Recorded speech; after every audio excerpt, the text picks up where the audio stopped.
can't get those eyes out of my head. She was running in the windy snow, looking for something.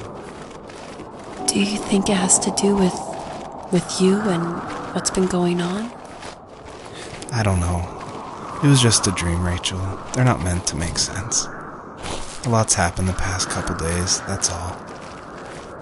Well, if you're not going to sleep anyway, you should tell me. I want to hear. All right.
She couldn't stay, though.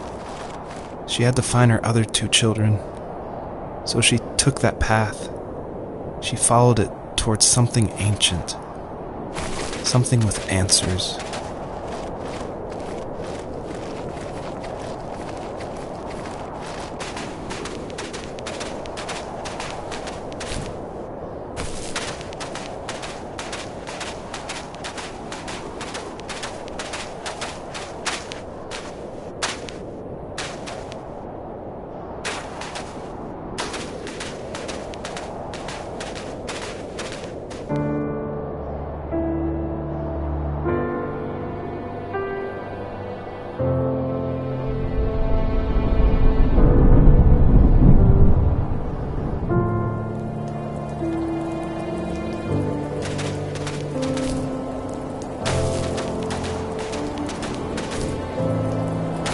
Fox looked high and low, searching for any sign of her cubs.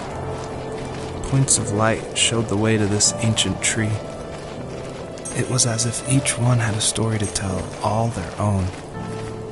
The land was trying to tell my story, too. I felt like I was right behind her the whole time.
As a kid, did you ever do show and tell in your class? Yeah, I think I only did it once, when I was in the 4th grade. You know how my life was around then. I wanted to show my class what helped pass the time and distracted me, so I brought a dozen paper cranes I had made. I think I told everyone how badly I wanted to be a bird and fly, embarrassingly enough. Don't be embarrassed. Every kid wants to fly. For me, it was another toy from my dad, a wooden boat. I remember guarding it so carefully in my hands as I walked into class. When I sat down, a group of boys immediately made fun of it. They asked which trash can I found it in, or why an ugly log was my favorite toy. When I got up, I didn't even want to tell them my dad had carved it. I said it was a joke gift my friends had given me. Kids can be so cruel. Some of them are. I shouldn't have let them get to me, but it did. It's amazing we bounced back at all.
Usually those kids would leave me alone, but somehow they could tell I was different.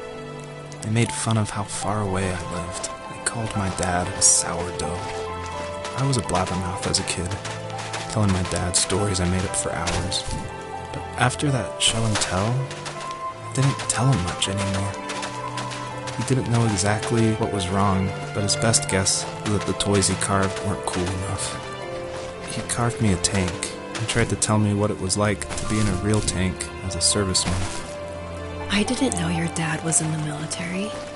Yeah, in the army. The sad thing is that I've pretty much forgotten until just now. There's so much I still don't know about him. I'm sorry. He knows how much you love him. You're going to see him again soon and have some closure, I'm sure.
older I got, the more I withdrew.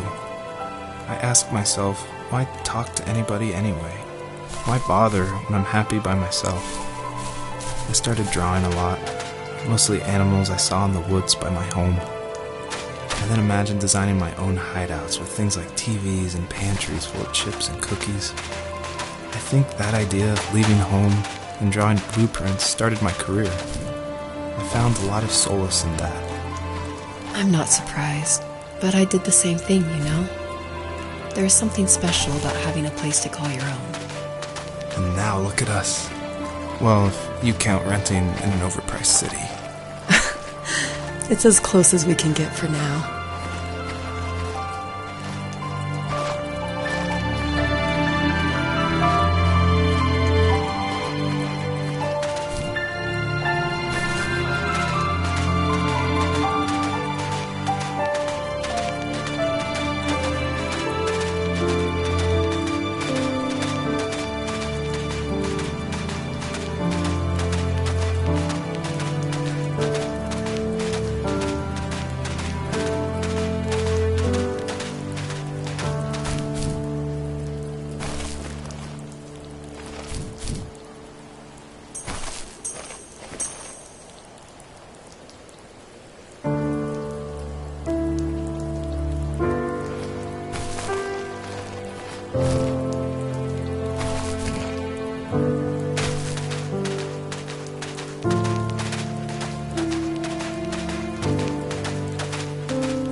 Do you remember what my dad did for a living? Wasn't he like a lumberjack? That's one way of putting it. If wood was a canvas, then a carving knife was his paintbrush. Even after working a 50-hour week, even after his hands were more splinters than skin, he would bring home the nicest piece of Alaskan weeping cedar and make me toys.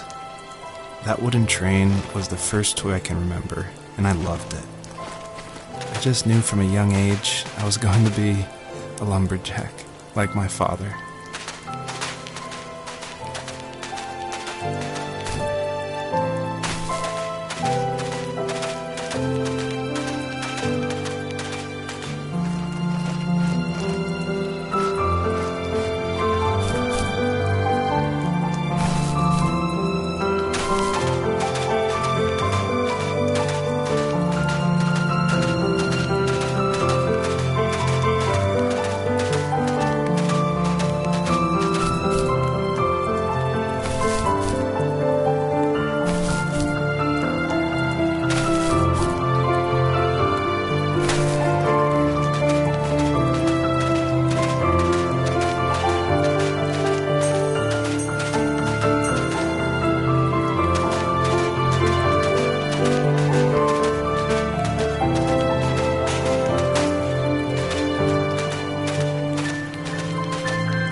My teenage years were full of sketching, angst, and trouble.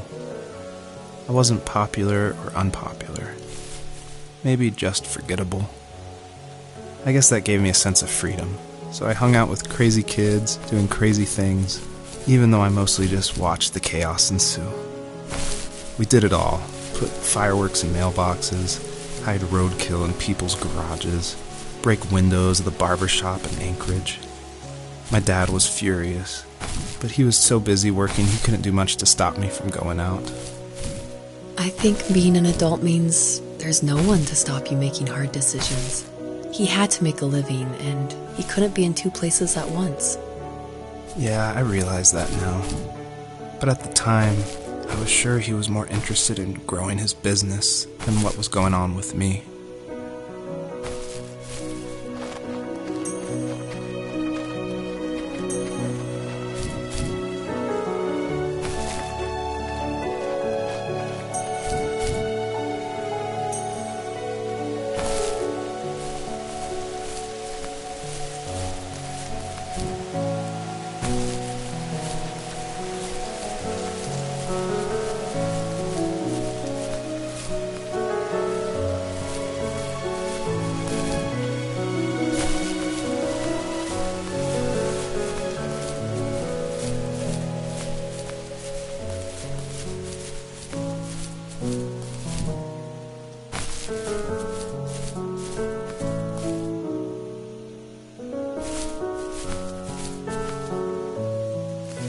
He was working another late night, and my friends were over, saying how bored they were and how they had come all the way out to my house for nothing. One of them mentioned how that old, ugly beyond belief truck was still in the garage, and how we should take it for a spin. I was only 15, so I kind of fought it for a while. The next thing I knew, we were careening around the mountain path, rocks spitting onto the sides of the cliff, while my dad's cringeworthy bluegrass blared out the speakers. I drove while my friends were in the back of that yellow and purple truck, throwing beer bottles and trash at anything remotely interesting. It felt like I was soaring in the air with borrowed wings. But all good things have endings. A cop outside of Eagle River pulled us over after he saw us in a bottle rocket into someone's yard. What followed was a long night of talking to disappointed adults and feeling smaller than ever.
After he drove me home from the police station, I blew up at him, saying how I never wanted to be like him, how I was going to be someone and leave that hick icebox for good. He just looked forward at the road with tired eyes. I took out that bluegrass tape from the cassette deck and chucked it out the window. In my sage teenage wisdom, I thought I proved the ultimate point. But my dad had a different idea. He slammed the brakes, slowly bowed his head while gripping the steering wheel, and finally looked at me. All he said, like it was a polite request, was, "Make this right." I sat there in silence, fuming, but I eventually got out and combed every square inch of the woods, muttering profanity after profanity. I found it 30 minutes later, near a small waterfall off the road. I went back to the truck, put the wet tape back in, and sure enough it worked. We didn't speak another word to each other the rest of the night. Wow, I knew you were a crazy teenager, but... It's hard to believe, isn't it? It surprises me too. It's like I didn't really know who that kid was back then. I bet my dad thought the same thing over and over. It's almost like he was saying, "Make this right," to himself, more than to me.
If there was some way I could take my love of drawing and turn it into a way of escape, nothing would make me happier. I wanted to create instead of tearing trees down. I wanted to move to the lower 48, not because I hated it there in Alaska, but I hated the idea of it. It's like all of that spite inside me had created this monster which followed me around my whole teenage years. I put so much energy into doing what others didn't expect of me. Why did I do that? There's one fact you're forgetting, though. If you didn't have that fire in you, we probably would have never met. You're absolutely right. Maybe the destination is all that matters in the end. Then why am I awake? Why am I seeing this fox go on her journey? And why can't I stop thinking about my dad?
My dad built a lot of stuff in his free time. If he wasn't watching fly fishing or reading Tom Clancy novels, he was carving something. He made tons of birdhouses. Not that he was into bird watching, but I think he really missed working and adding on to the home. If he couldn't afford the time to build onto our own house, he would have to settle with watching birds move into their little homes. We kept an old mattress in the bed of that ugly yellow truck, so we would drive it deep into the woods and then watch the birds fly into their houses while the sun set. Usually it was accompanied by venison jerky or a cold Coke, but not a lot of talking, which is how we both liked it.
we were happiest underneath the evergreens. We decided it was time to finally map out the hundreds of acres we lived on just to pass the time during the summer. He was only free in the evenings, so I would spend the day wasting time on dial-up internet and sketching, and then we would rush into the woods, pen and map in hand, before evening fell. Sometimes, the aurora borealis would cast a cold green glow on the mountainside, and we would finish our route underneath a twilight sky. Sometimes I was lonely during those summer days, but there was comfort in the routine. A lot of teenagers aren't looking for the daily grind, though. There's nothing wrong with wanting to get out, to leave your childhood home. You wanted to progress, to make something of yourself. Yeah, you're right. That house. I'm sure it's the same as how I left it. Then why does it feel so different? I doubt you're the only adult to have looked back and asked that question.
Even at my most distant, at the times when I detested him the most, he kept reaching out.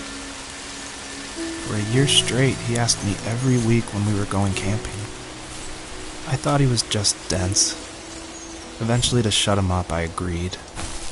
We carried out the worn lawn chairs from the garage and set up a cinder block campfire at the site we'd always used behind the house.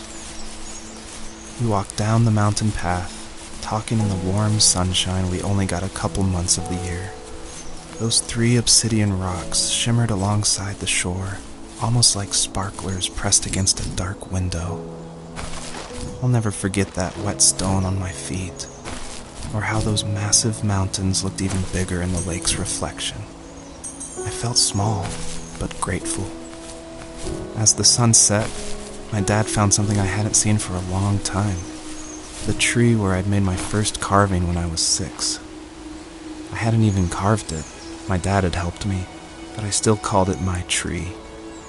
Something about seeing my name there made me open up, and we talked about everything that night in that old camouflage tent. I told him how much I loved sketching and design, and how it would be a dream to study architecture in Seattle. I told him how I didn't get along with my friends much anymore, but that I didn't mind being alone.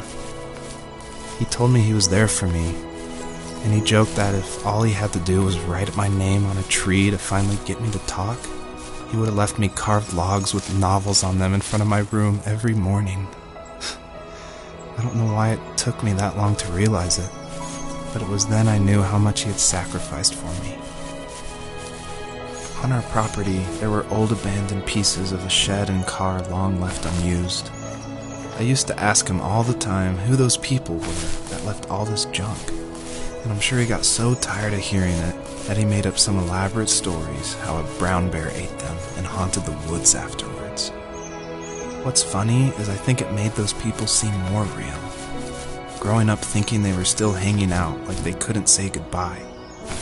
I used to tell my friends how I could swear I saw spirits move near the water, and that always freaked them out.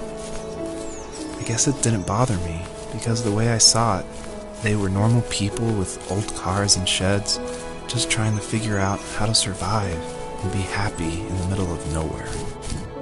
It was a cool thought that they didn't want to leave, but I was a weird kid. Well, you had good company since those ghosts like living in a place where they were brutally devoured.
perpetrator stood nearby, unfazed, like nothing was wrong.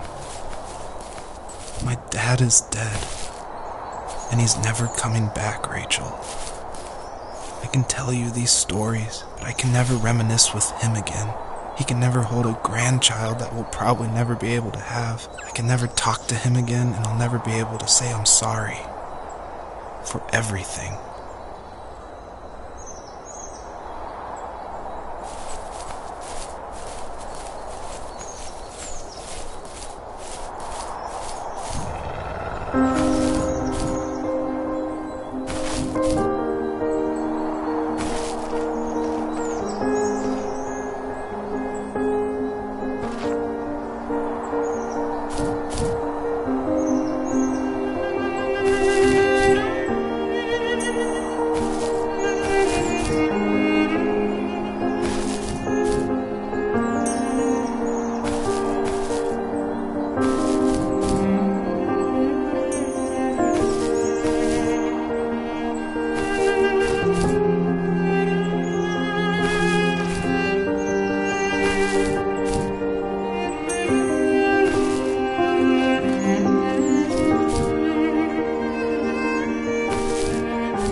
I need to go to bed.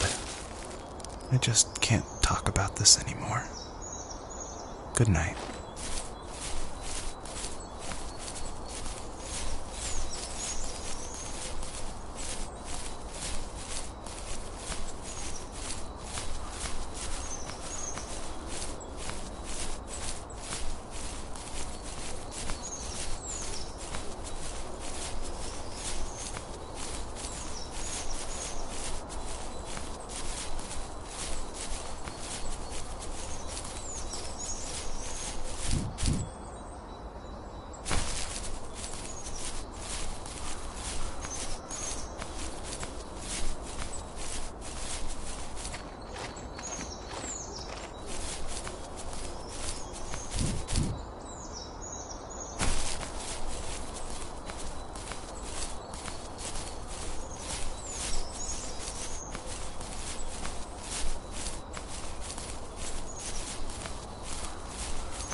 Joseph, you can't go to sleep feeling like this.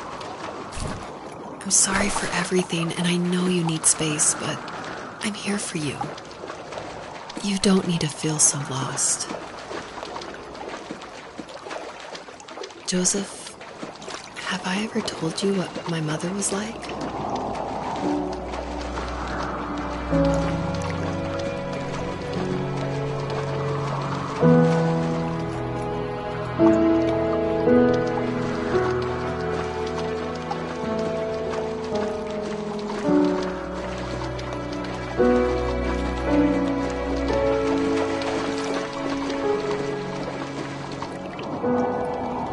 You know what it's like not to have a mom at home. And you know how hard that made my childhood. What helped me was watching the birds in the morning before the school bus came. I thought that my mother was one of those birds, and it made me want to be free like her. My mom taught me how to fold origami cranes while she was in the hospital. So I told myself I would fold one every day until I could fly myself. I think we both have always loved animals, and for me that love started with a dog. Sometimes this Rottweiler would come up to our property line and wait at the fence for me, but only once in a while. I was sure to check every day immediately after school, and it usually ended in disappointment. I would even steal money from my passed-out dad just so I could buy these off-brand dog biscuits. Even when she did stop by, she never went beyond the fence. Why was she so scared?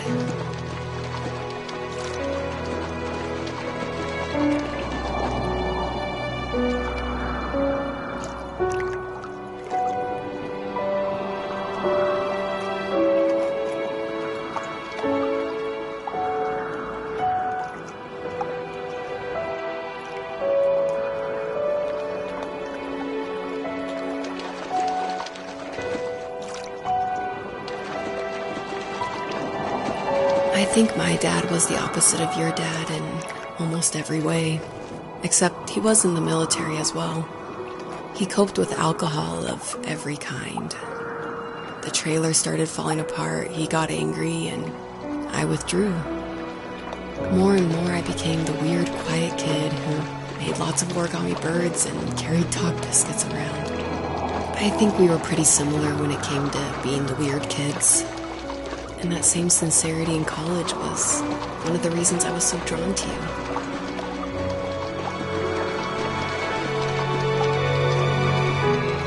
Life got worse and worse. And at one point, I really didn't think I could survive another day with my soul still intact. I had no real friends, let alone neighbors, since we lived in the middle of nowhere. I should have talked to my teacher, but I was scared what he would do if he found out. As I waited for the school bus one morning, I walked around until I found something in an abandoned shed. Something I can't put into words.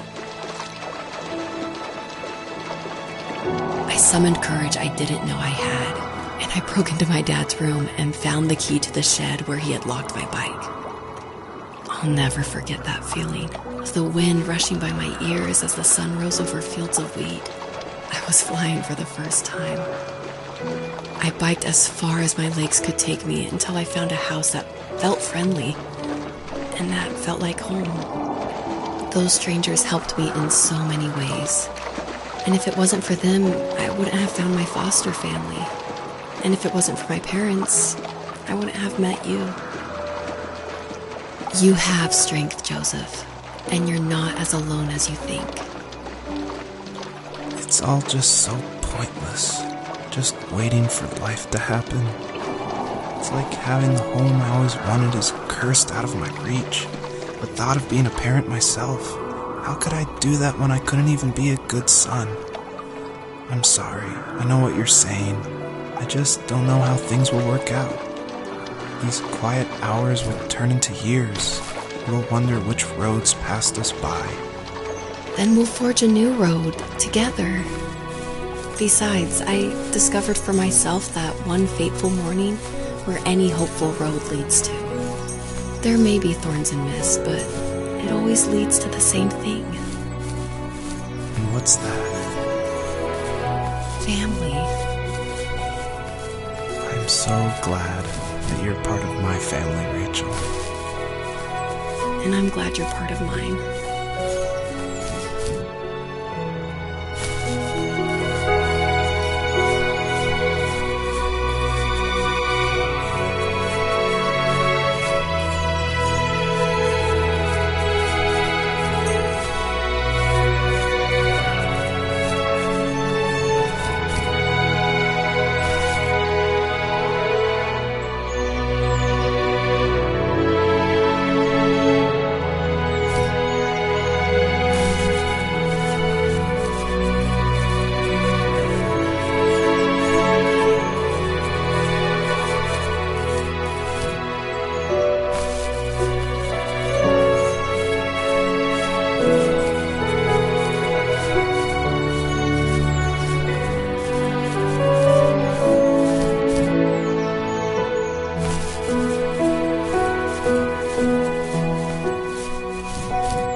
fox knew her last cub would be waiting for her at the first tree. She was almost there. The rain cascaded onto the jade valley where the entrance to the tree was. Life was protected there, because that's where life began. It was now only a mother and a daughter left. Items from my life still dotted the ground as she moved closer to her destination and destiny.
At the end of high school, I felt something I hadn't felt in a long time. Drive. I looked into the best architecture schools on the West Coast and got a dose of reality when looking at other students' portfolios and the high cost of tuition. I still wanted to be something, to be the next Alvaro Siza, and to make those thousands of sketches worth something in my grand history. But now even an internship sounds impossible. Siza helped me understand how essential emotion is in architecture, and he also said light is the real composer of space. I like to think these glints of light, like not finding a job or even a strange dream about a fox, are something I should be thankful for, even if the illuminated space is something I'm less than comfortable with.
My dad was super supportive with my college plans. To a point. Things were okay until this terrible accident happened. I guess a forklift flipped over due to a bad axle, and it crushed one of the workers there. My dad didn't eat for days, even though he wasn't directly involved. It devastated him. Not only did it hurt the business, but it just freaked him out. He would talk in his sleep, muttering things about firing people and saying sorry. One fateful day he approached me, said that since my school search wasn't going well, I should finally be a man and take over the family business. He said one day he was going to die, and that all of his work, sacrifice, and even that man's life would be wasted in vain. I just lost it. Teenage me just exploded at the thought. I screwed up. I said things I shouldn't have. He was having a crisis, and I pretty much spit in his face.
Was that the last time you talked to him?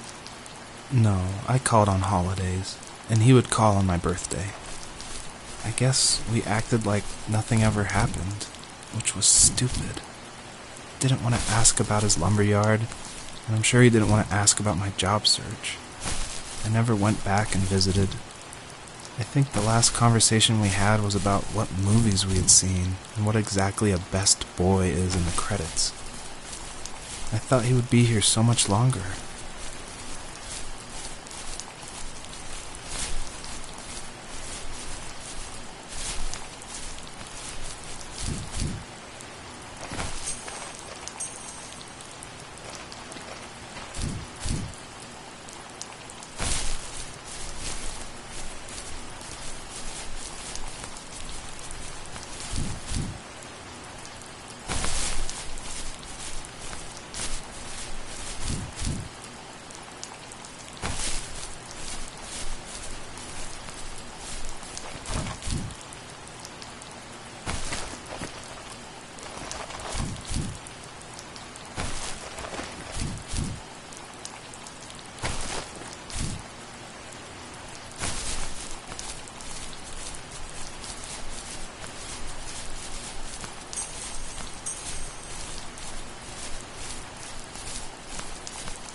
In the distance, the first tree illuminated the wasteland. She couldn't go home anymore. She did the only thing she was capable of: moving forward. My dad died alone in the middle of the wilderness. I should have been talking to him more. I should have done a lot of things differently. If the first tree on earth brought life with it, if it taught the birds to sing and fly and showed saplings how to grow, what could it do for us?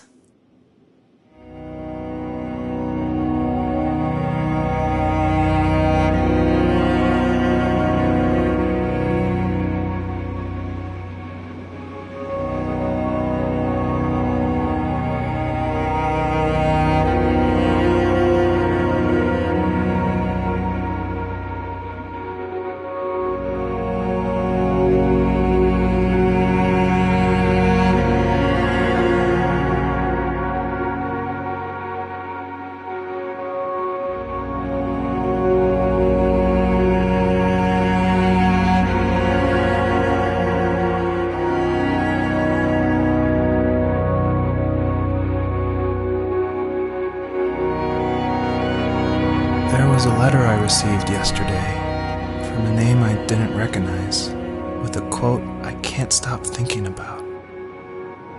Death is not the opposite of life, but a part of it. More and more, I'm realizing one important truth. Each of us have our own journey to the first tree. But sometimes I'm not sure I'm ready to take that first step. You already have my love.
a distraction from tomorrow. I don't think dreams normally bring back to memory so many important feelings. Maybe it was just a dream, but it was also a gift. Yeah, I suppose. But tomorrow we're getting on a plane to the last place on Earth I want to be. The only person that would have made the trip worth it is gone. You're going to see him and be with him one last time before you say goodbye.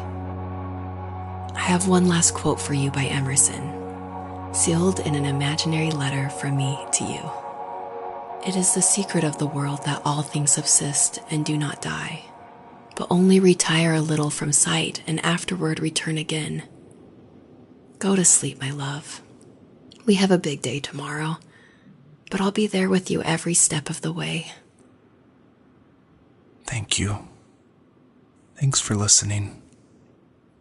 Good night, Rachel. Good night, Joseph.